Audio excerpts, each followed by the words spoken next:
এই শিয়াদের মধ্যে এরকম মূল ফেলকা 12টির মধ্যে যে সবচেয়ে কট্টরপন্থী গালি শিয়া, এইটার নাম হলো রাফেজি।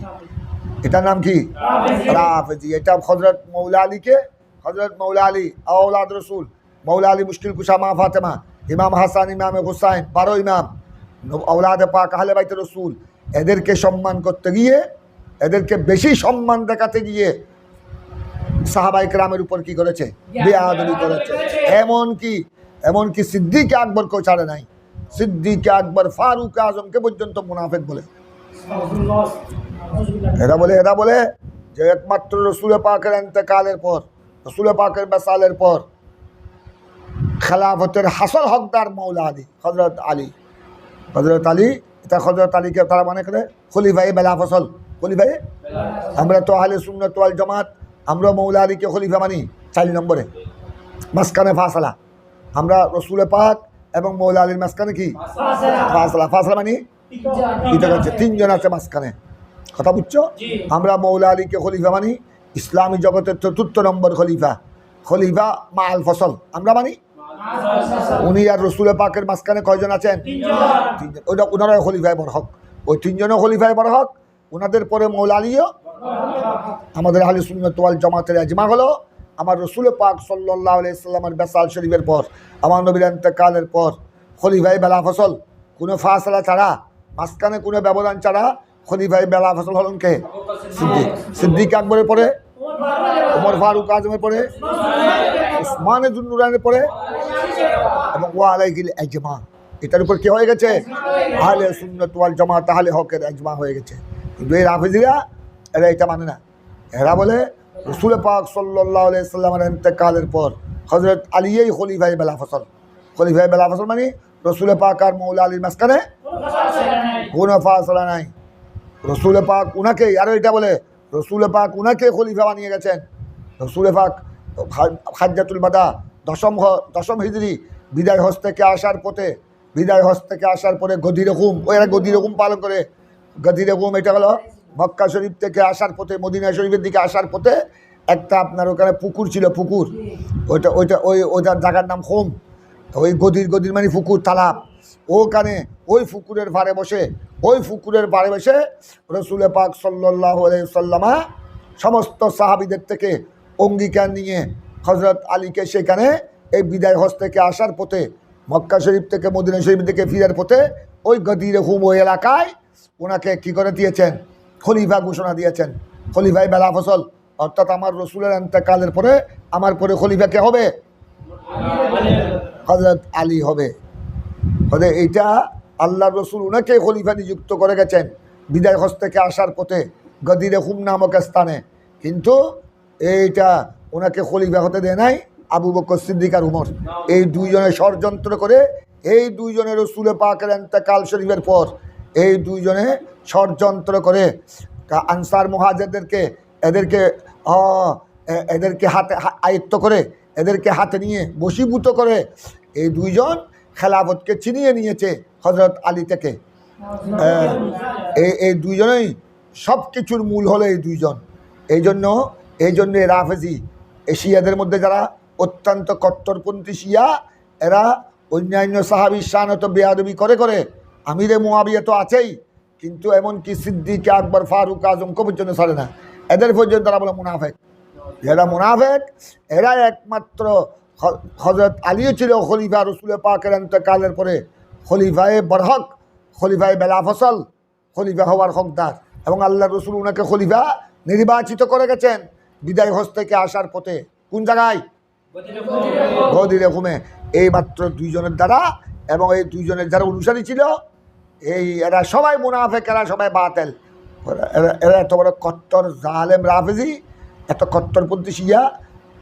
এদেরকে সিদ্দিক আকবর, ফারুক আজম এবং ওনাদের অনুসারী যত আনসার মুহাজির আছে, এদেরকে সাহাবী তো দূরের কথা, এরা বলে আমরা এদেরকে মুসলমান মানতে রাজি নই। এরা মুনাফেক ছিল, মুনাফেক। এরা কাফের হয়ে গেছে। এরা রসুল পাক সাল্লাল্লাহু আলাইহি সাল্লামের নির্দেশনাকে অমান্য করেছে। নাউযুবিল্লাহ। এরা আরো দলিল দেয়, আল্লাহ রসুল সাল্লাল্লাহু আলাইহি সাল্লাম ওই বিদায় হজ থেকে আসার পথে গদির হুকুমে এটা বলেছেন মান কুনতু মাওলাহু ফাআলিয়ুন মাওলাহু, মান কুনতু আমাদের গদির হুকুমটা ছিল হযরত মৌলা আলীর খেলাফতের অভিষেক অনুষ্ঠান।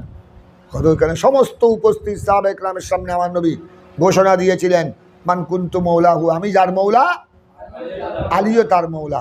হদে এইটার অর্থ হাদিসের ইশারা, এই হাদিসের অর্থ হলো মর্মার্থ হলো আমার পরে আমার আলীও কি হবে, কারণ ওইখান থেকে আবু বকরের কথা বলেন নাই, উমর ফারুক আজমের কথা বলে নাই, ওসমান জুন্নানের কথা বলে নাই, মান কুনতু মাওলাহু হযরত আলীর কথা বলেছেন।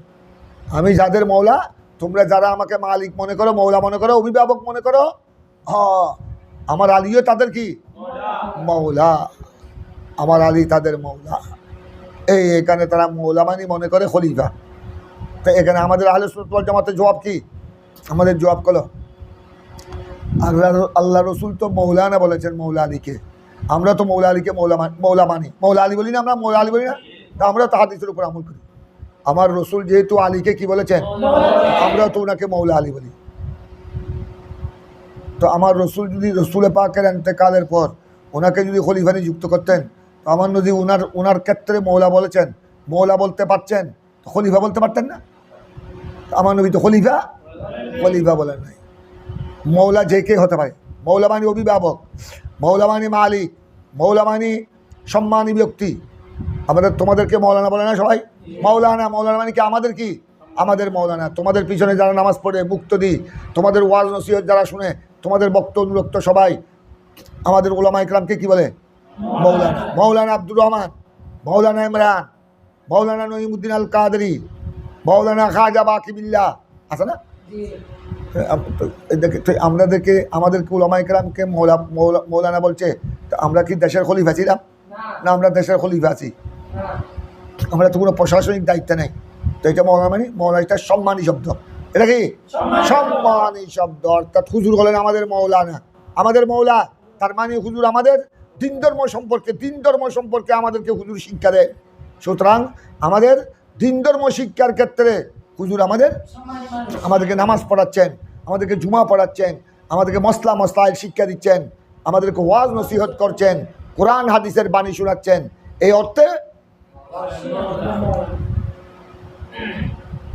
2 নম্বর হলো।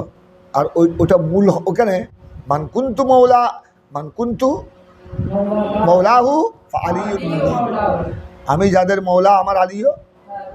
এটার অর্থ হলো আমার নবী বিদায় হজ থেকে আসার পর পথে ওই জায়গায় বসে গদির হুকুমে বসে ওখানে এই হাদিসের প্রত্যেক হাদিসের শান উরুত আছে। কোরআনে পাকের আয়াতে যেভাবে শান নুজুল আছে, নাজিল হওয়ার অবতীর্ণ হওয়ার প্রেক্ষাপট, আমার রসুল বিভিন্ন হাদিস দিয়ে বলেছেন। প্রত্যেক হাদিস কেন বলেছেন, এটার একটা কি আছে, প্রেক্ষাপট আছে, ওইটাকে বলে শান উরুত। কোরআনেরটা বলে শানে নুজুল, হাদিসের ব্যাপারে বলে উরুত, ওয়াওরা। কথা বুঝছো? তো এখানে শান উরুত হলো, এখানে আমার নবী সকলের সামনে এই কথা বললেন। মান কুনতু মাওলাহু ফা আলিয়ুন মাওলাহু বলেছেন, আলীর কথা বলেছেন, ফা আবু বকর মাওলাহু, ফা উমর মাওলাহু, ফা উসমান মাওলাহু। অন্য কোনো সাহাবীর কথা বলেন না। এটা অর্থ আছে, এই হাদিসের শান উরুত আছে। ওইটা ওই শিয়ারা হাফেজিরা শুধু হাদিসের জাহিরি অর্থ মৌলা একটা পেয়েছে, এই তাদের মাথা খারাপ হয়ে গেছে। আমার রসুল বিদায় হজ থেকে আসার পর হযরত আলীকে মৌলা ঘোষণা দিয়েছেন, আর কোনো সাহাবীকে মৌলা। সুতরাং আমার নবীর ইন্তেকালের পর খলিফায়ে বরহক, খলিফায়ে বেলা ফসলকে, অথচ এই হাদিসের প্রেক্ষাপট হলো, এই হাদিসের শান উরুত হলো সাহাবীদের মধ্যে কিছু গোত্রের মানুষ, সাহাবীদের মধ্যে কয়েকটি গোত্রের মানুষের সাথে মৌলা আলীর সাথে একটা তিক্ততা ছিল। তাদের অন্তরে মৌলা আলীর প্রতি খারাপ ধারণা ছিল, কুধারণা ছিল। আপনার মদিনাবাসী আনসারি কিছু গোত্রের সাহাবীদের অন্তরে মৌলা আলীর প্রতি একটু হিংসা ছিল, একটু ক্ষোভ ছিল, ক্ষোভ। কথাটা বুঝছো? আমার রসুল, কারণ মৌলা আলীর প্রতি এই ক্ষোভ নিয়ে যদি তারা মারা যায়, এই ক্ষোভকে যদি নিরসন করা না হয়, এটা নিয়ে মারা গেলে হয়তো তাদের ক্ষোভটা আরও বেড়ে যাবে। বাড়তে এক পর্যায়ে গিয়ে তারা মৌলা আলীর সামনে কী করবে, বেয়াদবি করবে। কথা বুঝেছ? দেখো, তারপর বেয়াদবি করলে, মৌলা আলীর সামনে বেয়াদবি করলে তাদের ঈমান আমলও কী হতে পারে, তা ধ্বংস হতে পারে। তাই আমার নবী এই মৌলা আলীর সাথে তাদের ক্ষোভটা দূর করে তাদের অন্তরে মৌলা আলীর প্রতি মোহব্বত কি করার জন্য, পয়দা করার জন্য, ওই তিক্ততা অন্তরের ওই ক্ষোভকে দূর করার জন্য আমার নবী হাদিস বলেছেন, যেন মৌলা আলীর সাথে তাদের দূরত্ব কি হয়ে যায়, তাদের দূরত্ব কমে যায়। তাই আমার নবী বলেছেন, এই শোনো, এই তোমরা আমার সাহাবীরা, তোমরা আমার সাথে বিদায় হজে অংশগ্রহণ করেছ, এখন হজ উমরা করে আসতেছ, এখন আমরা মদিনা শরীফের দিকে আপন আপন গন্তব্যস্থলের দিকে ফিরে যাচ্ছি। কিন্তু আমি জানি, আমার কানে এসেছে, আমার কাছে এসেছে, তোমরা কয়েক গোত্রের মানুষ, আনসারি কয়েক গোত্রের মানুষের অন্তরে আমার আলীর প্রতি কি, আলীর প্রতি একটা খুব বিদ্বেষ তোমাদের অন্তরে জমে আছে। খবরদার, যদি আমাকে মৌলা মানো, আমার আলীকেও কি মানো, আমাকে যদি তোমাদের অভিভাবক মানো, আমাকে যদি তোমাদের আপনজন মনে করো, আমার আলীকেও, আলীর প্রতি হিংসা বিদ্বেষ রাখবে না, খুব রাখবে না। এইটা আমার নবী বলার কারণ হলো, মৌলা হলো সম্মানী শব্দ, অর্থাৎ তোমরা আমাকে যেভাবে সম্মান করো, আবু বকর উমরকে যেভাবে সম্মান করো, উসমান জুন্নুরাইনকে যেভাবে সম্মান করো, আমার আলীকেও কী করতে হবে। তো এখানে আবু বকর উমর উসমানের কথা বলেন কেন? কারণ ওদের সাথে কি ছিল না, খুব ছিল না, খুব ছিল কার সাথে। এই জন্য আমার নবী এটা বলে দিয়েছেন যে তোমরা যদি আমাকে সম্মান করো, আমার আবু বকর আমাকে যেভাবে সম্মান করো, আমার আবু বকর উমর উসমানকে যেভাবে সম্মান করো, আমার আলীকেও সেভাবে সম্মান করতে হবে। নতুবা তোমাদের ইমানের মধ্যে ত্রুটি এসে যাবে, ওই উদের অন্তর থেকে মৌলা আলীর প্রতি যে খুব জমে আছে, ওইটাকে, এটা আমার নবী বলেছে। আমার কথা বুঝছো? আর যদি আমার নবীর, ভালো করে খেয়াল করো, এই হাদিসের উদ্দেশ্য যদি তাদের অভিমত অনুযায়ী, রাফেজিদের, শিয়াদের, যদি আমার নবীর উদ্দেশ্য এটা হতো, খুব ভালো করে খেয়াল করো, আমার এতেকালের পরে খলিফায়ে বেলা ফসল হবে আলী, এটা যদি হতো, তো আমার নবী অসুস্থ অবস্থায়, ওই মরজুল মৌত যেটা তোমরা সহিহ বুখারীতে পড়েছ, প্রত্যেক হাদিসের কিতাবে মেশকাতেও পড়েছ, আমার নবীর ওফাতের পূর্বে যেই রোগে আক্রান্ত হয়েছিলেন, বুখার রোগে, তখন তো আমার নবী মৌলা আলীকে ইমাম বানাতে পারতেন না। মৌলা আলী কি নামাজ পড়াতে জানেন না? যিনি এলমের দরওয়াজার, যিনি এলমের শহরের, আমার নবী কি বলেছেন? দরওয়াজা বলেছেন। এলমের শহরের যাকে দরজা বলেছেন, হিকমতের শহরের দরজা। তো উনাকে দিয়ে আমার নবী নামাজ পড়াতে পারতেন, কিন্তু কাকে পড়াইছেন?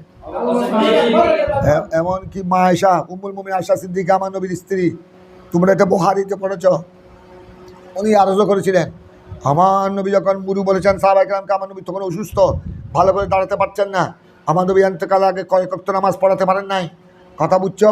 তখন আমার নবী বললেন, নামাজের সময় হয়ে গেল, সাহাবায়ে কেরাম মসজিদ নবী শরীফ আর হুজুর একখানে, সমস্ত সাহাবায়ে কেরাম অপেক্ষায় আছেন, আমার রসুল আসবেন, আমার রসুলের পিছনে কি পড়বেন, কিন্তু আমার রসুল ভালো করে দাঁড়াতে পারছেন না, রুকু সিজদা করতে পারছেন না, একদম দুর্বল হয়ে পড়েছেন, বুখার খুব বেশি, জ্বর খুব বেশি। তখন আমার নবী যখন দাঁড়াতে পারছেন না, নামাজের ইমামতি করতে পারছেন না, শারীরিক অবস্থা একদম দুর্বল হয়ে গেল, বিষম জ্বরে আক্রান্ত হয়ে পড়লেন, তখন আমার নবী, তোমরা বুখারীতে পড়েছ কিতাবুস সালাত, আমার নবী বলেছেন, মুরু আবা বকর আন ইউসাল্লিয়া, তোমরা আবু বকরকে কি করো, নির্দেশ দাও যেন তিনি আমার স্থানে পড়ায়। এটা আমার নবী নির্দেশ কাকে দিয়েছেন? তখন এটা নির্দেশ দেওয়ার পর, কথা বুঝছো, উম্মুল মুমিনিন আয়েশা সিদ্দিকা আরজ করেছিলেন, ইয়া রাসূলুল্লাহ, আমার আব্বা একটু অন্তর নরম, আপনি জানেন আমার আব্বা আবু বকর অন্তর কি, আপনার জায়গায় যখন দাঁড়াবে, আপনি আমার আব্বাকে নির্দেশ দিবেন না, আপনার নির্দেশে যদি আমার আব্বা দাঁড়ায় আপনার মুসল্লায়, আপনার ইমামতির স্থানে, হয়তো উনি নামাজ পড়াতে পারবেন না, উনি আপনাকে না দেখলে, আপনার জায়গায় উনি দাঁড়ালে, উনি হু হু করে কাঁদতে ওখানে দলে ভরে যাবে, হয়তো অজ্ঞানও হয়ে যেতে পারে। ইয়া রাসূলুল্লাহ, আমার আব্বার অন্তরটা খুব নরম, আপনি জানেন, আপনি উমর ফারুক আজমকে, উমর ইবনুল খাত্তাবকে হুকুম দেন, কারণ উনি একটু কি সাহসী, এবং ওনার অন্তর একটু শক্ত, ওনার অন্তর কি, উনি যতটুকু সহ্য করতে পারবেন, আমার আব্বা এটাও বলেছিলেন। তারপরে এটা যখন বারবার বলছেন কে, তখন আমার নবী একটা ধমক দিয়েছিলেন, আরে তোমরা হলা আনতুন্না সাওয়াহিবি ইউসুফ। ওই ইউসুফ আলাইহিস সালামে তোমরা হলো ইউসুফ আলাইহিস সালামের সাওয়াহিবের মতো। তার মানে বুঝছো, ওই ইউসুফ আলাইহিস সালামকে যারা কি দিয়েছিল, ইউসুফ আলাইহিস সালামকে যারা ইলজাম দিয়েছিল, ইউসুফ আলাইহিস সালামকে যারা অপবাদ দিয়েছিল, অপবাদ যে ইউসুফ জুলাইখার সাথে কি করেছে, নাউজুবিল্লাহ, অপকর্ম করেছে। ওই জুলাইখাকে আর ইউসুফকে তারা কি দিয়েছিল, ওই মিশরের মেয়েরা, এদেরকে বলা হয় সাওয়াহিবি ইউসুফ, যারা ইউসুফ আলাইহিস সালামের বিরুদ্ধে কি করেছিল, অপবাদ দিয়েছিল। হয়তো তোমরাও ওই ইউসুফ আলাইহিস সালামের ওই জমানার মহিলাদের মতো। ওরা যেরকম আল্লাহর নবীর বিপক্ষে কথা বলেছিল, তোমরাও আমি নবীর বিপক্ষে, তুমিও আমি নবীর বিপক্ষে কথা বলছো। আমি নির্দেশ দিয়েছি কাকে, আর তুমি আমাকে সুপারিশ করছো কার ব্যাপারে? তো আমার উমরকে কি তুমি আমার থেকে বেশি চিনো? কাকে ইমামতি জায়গায় দিতে হবে এটা কি তুমি আমার থেকে বেশি জানো? আমি হলাম রসুলুল্লাহ, আমি হলাম ইমামুল আম্বিয়া, আর তুমি আমার কথার উপর বারবার রিপিট করছো, ইয়া রাসূলুল্লাহ আমার আব্বাকে আপনি হুকুম দিয়েন না। আমার আব্বা যদি সেখানে, আবু বকর যদি সেখানে, হযরত আবু বকর আপনার জায়গায় যদি দাঁড়ায়, উনি হয়তো সহ্য করতে পারবেন না, কাঁদতে কাঁদতে অজ্ঞান হয়ে পড়ে যেতে পারে, হয়তো সকলের নামাজকে হয়ে যাবে, বরবাদ হয়ে যাবে। আপনি কাকে হুকুম দেন? কিন্তু তারপরেও আমার নবী সিদ্দিক আকবর ছাড়া আর কাউকে হুকুম দিয়েছেন?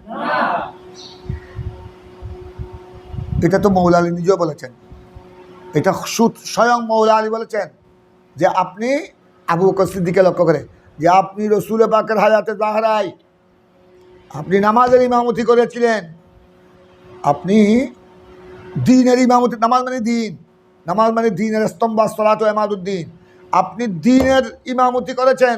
সুতরাং আমার রসুলের ইন্তেকালের পর দুনিয়ার ইমামতি আপনি যোগ্য। আপনি আমার রসুলের হায়াতে জাহরায় দ্বীনের ইমামতি করেছেন, কারণ নামাজ হলো দ্বীন। তো সুতরাং ইন্তেকালের পর দুনিয়ার ইমামতিও আপনি করতে হবে। এটা স্বয়ং মৌলা আলী ঘোষণা দিয়েছেন, কথা বুঝছো? তারপর আরেক হাদিস তোমরা এখানে বুখারীতে পড়েছ। এক মহিলা ইসলাম, মহিলা সাহাবী, ইয়া রাসূলুল্লাহ আপনার বেসালের পর আপনি তো সবসময় বলতেছেন, কোরআনে পাকে আল্লাহ আয়াত নাজিল করেছেন, কুল্লু নাফসিন যায়কাতুল মাউত, প্রত্যেক প্রাণী মৃত্যুর স্বাদ গ্রহণ করতে হবে। আপনিও আমাদেরকে বারবার বলছেন, আপনিও একদিন আমাদেরকে ছেড়ে চলে যাবেন, আল্লাহর হুকুম পালন করবেন, প্রত্যেকের জন্য মৃত্যু অবধারিত। তো আপনি গেলে আমরা কার কাছে? এখন তো আমরা বিভিন্ন সমস্যায় পড়লে আপনার দুয়ারে আসি, আপনার নুরানি চেহারা দেখলে আমরা সমস্ত সমস্যা ভুলে যাই, সব কিছু আমরা ভুলে যাই। আমাদের সকল সমস্যা আপনি কি করে দেন? সমস্যা করে দেন। কিন্তু আপনার ইন্তেকালের পর আপনি যখন আমাদের থেকে পর্দা করবেন, আমরা কার কাছে আসব? আমার নবী দুইজনের নাম বলেছেন, আমার এক নম্বর বলেছে আবু বকর, আর বলেছে উমর। তোমরা আসবে আমার আবু বকরের কাছে, এইটো আমার নবীর ইলমে গায়বের দলিল। দেখো মৃত্যু কার মৃত্যু কখন হবে এটা কারো জানা আছে? মৌতের খবর এটা ইলমে গায়ব, এটা অদৃশ্য জ্ঞান। মত ইলমে গায়ব মানে কি? যেটা পঞ্চ ইন্দ্রিয় দিয়ে অনুভব করা যায় না। কার মৃত্যু কখন হবে এটা কেউ জানে? এটা দুনিয়ার কোনো বৈজ্ঞানিক, কোনো ডাক্তার কেউ জানে না। এটা আলমুল গায়েব, আল্লাহর, এটা আল্লাহর এই জ্ঞান, আল্লাহ এই এলম আল্লাহর কাছে আছে। তো আমার নবীকে তো আল্লাহ ইলমে গায়েব দিয়েছেন, তারপর মানে হাদিস আমার নবী বলছেন আমার পরে তোমরা কার কাছে আসবে? কি বোঝা গেল? আমার নবী এটা বলে দিয়েছেন আমার ইন্তেকাল আবু বকরের আগে হবে, আমার ইন্তেকাল আবু বকর আর উমরের আগে হবে, তাদের ইন্তেকাল আমার পরে হবে। তো এখন কার কখন হবে, কার মৃত্যু কখন হবে কেউ না জানলেও আমার নবী জানে কিনা? না জানলে আমার নবী এটা কেন বললেন? আর সাহাবায়ে কেরাম আমাকে এটা বলছেন, ইয়া রাসূলুল্লাহ আপনি তো বললেন আপনার পরে আমরা আবু বকরের কাছে আর কার কাছে আসতে, আপনি তো বললেন, তো আপনি কি আপনার মৃত্যুর পর কি ওনারা জীবিত থাকবেন? এটা কি এলম কি মওতের খবর তো আল্লাহ ছাড়া আর কেউ? কোনো সাহাবী এইটার উপরে এতরাজ করেছেন? কি বোঝা গেল? প্রত্যেক সাহাবীর আকীদা হলো মৃত্যুর সংবাদ কেউ জানে না। কোনো ব্যারিস্টার, লয়ার, অ্যাডভোকেট, আলেম, ফাজেল, মুফতি, মুহাদ্দিস, এমনকি বৈজ্ঞানিক কেউ জানে না, কিন্তু আমার রসুল জানেন, আল্লাহ নবীরা জানেন। এই জন্য এটা বলার পর কোনো সাহাবী কোনো আপত্তি, বরং আমার নবী যেভাবে বলেছেন মেনে নিয়েছেন। এখান থেকে প্রমাণ হয়ে গেল আমার পরে খলিফা হবেন কে কে। আগে দুইজনের কথা বলছেন, ওখানেও আমার নবী এই দুজন ছাড়া তৃতীয় জনের কথা বলেন নাই। কথাটা বুঝেছ? এই কট্টর এই রাফেজি, সেই জন্য শিয়াদের মধ্যে আবার তোমরা শিয়াদের মধ্যে সবাইকে কাফের বলবে না। শিয়াদের মধ্যে 12 ফেরকা আছে। হযরত শাহ আব্দুল আজিজ মুহাদ্দিস দেলভি শিয়াদের উপর একটা কিতাব লিখেছেন। শিয়াদের 12 ফেরকা, মূল ফেরকা 12টি, আরও শাখা প্রশাখা আরও অনেক আছে। কথা বুঝছো? এই শিয়াদের মধ্যে 1 নম্বর যেটা কট্টরপন্থী শিয়া, যেটাকে বলে শিয়া গালি মানে বুঝছো সীমা লঙ্ঘনকারী, এইটা হলো রাফেজি। এটা বড় মারাত্মক। এটা এই বর্তমান ইরানের হুমিনি মার্কা যারা আছে, ইমাম হুমিনি যারা, তাদের ইমাম হুমিনি, এরা হলো আপনার একদম রাফেজি কট্টর শিয়া। এরা আমিরে মুয়াবিয়ার শানে তো গুস্তাহি করে, সিদ্দিক আকবর, ফারুক আজম, উসমানে গনিকে পর্যন্ত ছাড়ে না। এদেরকে পর্যন্ত সারা মুনাফেক মনে করে, এদেরকে তারা মুমিনও মনে করে না, মুসলমানও মনে করে না। কত বড় বেয়াদব গদ্দার! তাই এদের সম্পর্কে ইমামে আলা হযরত ফাজিল বরেলভী রহমতুল্লাহ আলাইহি ফতোয়া রাজবিয়া শরীফের মধ্যে বলেছেন, এরা সিদ্দিক আকবর, ফারুক আজম, উসমান গনি এবং সাহাবায়ে কেরামের শানে গোস্তাহি করার কারণে এরা কাফের হয়ে গেছে। এমনকি এই রাফেজি, এই আপনার কট্টরপন্থী শিয়া, এদের কুফরিকে যারা সমর্থন করবে না, এদের কুফরিকে যারা স্বীকার করবে না, তারাও কাফের বলেছে। এরা কাফের হয়ে গেছে। ওয়ামান শাক্কা ফি কুফরিহিম ফাহুয়া আইযান কাফের। এদের কুফরির মধ্যে যদি কেউ কি করে, এরাও কাফের। এরা হলো শিয়াদের মধ্যে